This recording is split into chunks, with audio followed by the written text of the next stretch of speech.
கிழக்கு தமிழகத்தின் எல்லைக்கோட்டையில் இருந்தது ஒரு சிறிய கிராமம். அந்த ஊர் பச்சை மலைகளால் சூழப்பட்டிருந்தாலும் ஊரின் ஒரு பகுதி மட்டும் வறண்ட நிலமாகவே இருந்தது. அந்த இடத்தில் மரங்களோ பறவைகளோ வளரவில்லை. மக்கள் அந்த இடத்தை மரணத்தின் வாசல் என்று பயந்தனர். அந்த இடத்தில் ஒரு பழைய வீடு இருந்தது. அந்த வீடு சிதைந்து இருந்தது. ஜன்னல்களின் கண்ணாடிகள் உடைந்தன. இரவில் அந்த வீட்டில் குழந்தை சிரிப்பும் அழுகையும் கேட்டது. அந்த வீட்டை யாரும் அணுக மறுத்தனர். அந்த வீடு பற்றிய மர்ம கதை ஊரில் பரவியது. யாரும் சொல்ல முடியாத ஒரு சோக கதையுடன் ஓடிக்கொண்டிருந்தது. 40 ஆண்டுகளுக்கு முன்பு அந்த வீட்டில் சீதா என்ற பெண் வாழ்ந்தாள். அவள் மகிழ்ச்சியாக ஒரு ஆண் குழந்தை பெற்றாள். ஆனால் பிறந்தவுடன் அனைவரும் அதிர்ந்தனர். குழந்தைக்கு கண்கள் இல்லை. முதல் நாள் குழந்தை சாதாரணமாகவே இருந்தது. ஆனால் 3ஆம் நாளிலிருந்து குழந்தை நடந்து செல்ல ஆரம்பித்தது. அது பேசத் தொடங்கியது. யாருடைய மனதிலும் என்ன நினைக்கிறார்களோ அதை சொன்னது. அம்மா, நீ என்னை வெறுக்கிற. அப்பா என்னை அடித்தாரு. சீதா நாளடைவில் ஒரு மாதிரியாக இருந்தாள்.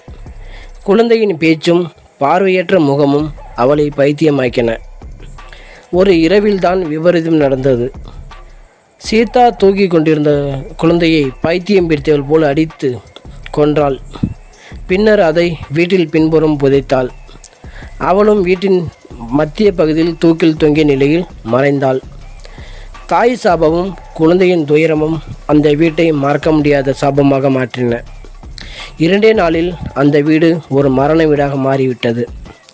அதற்கு பிறகு அந்த வீட்டில் நிழல்கள் தோன்றின. இரவில் குழந்தையின் சிரிப்பும் அழுகையும் கேட்டது. வீட்டின் மீது ஒரு அழிவின் சக்தி வந்து சேர்ந்தது. வாசல் கதவு தானாகவே திறக்கத் தொடங்கியது. யாரும் அந்த வீட்டை தொடக்கக்கூடாது என்று ஊரார் கட்டாயம் சொன்னார்கள். 30 ஆண்டுகளுக்கு பிறகு ஒரு சினிமா குழு அந்த வீட்டை பேய் படம் எடுக்க தேர்ந்தெடுத்தது. இயக்குனர், நடிகை, ஒளிப்பதிவாளர் உள்ளிட்டோர் அங்கு தங்கினர். இவர்கள் அதுவரை கேட்டதை நம்பவில்லை. இதெல்லாம் மூட நம்பிக்கை என்று விளையாட்டாக எடுத்து சொன்னனர். முதல் இரவிலேயே வீட்டின் ஜன்னல்கள் தானாக திறக்கத் தொடங்கின. மரண வீசிய காற்று தொடங்கியது.